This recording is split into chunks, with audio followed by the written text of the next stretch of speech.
আসসালামু আলাইকুম। আমি আছি জয়া হোসেন আপনাদের সাথে। আজকে দেখাবো ঢাকা বিশ্ববিদ্যালয়ের কার্জন হল কিভাবে আসলো। কার্জন হল হলো ঢাকা বিশ্ববিদ্যালয়ের অন্যতম ঐতিহাসিক স্থাপত্যশৈলীর দিক থেকে গুরুত্বপূর্ণ একটি ভবন। এটি মূলত ফ্যাকাল্টি অফ সায়েন্স ভবন হিসেবে ব্যবহৃত হয়।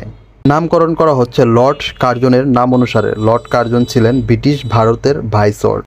এটার নির্মাণ হয়েছিল 1904 সালে। লর্ড কার্জনের ঢাকা সফরের সময় এই হলটি ভিত্তি স্থাপন করা হয়। মূল উদ্দেশ্য প্রথমে এটি ঢাকা কলেজের জন্য তৈরি করা হয়েছিল। পরে 1921 সালে ঢাকা বিশ্ববিদ্যালয় স্থাপিত হলে এটি ঢাকা বিশ্ববিদ্যালয়ের অংশ হয়ে যায়।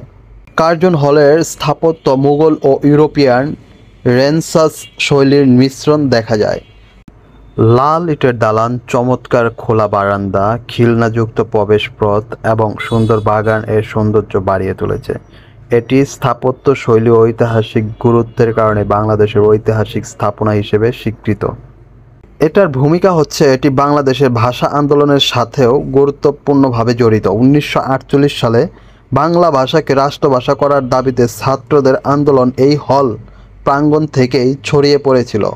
বর্তমানে কার্জন হলের ভেতরে বিভিন্ন বিজ্ঞান বিভাগের ক্লাস ও গবেষণা ল্যাব স্থাপিত রয়েছে।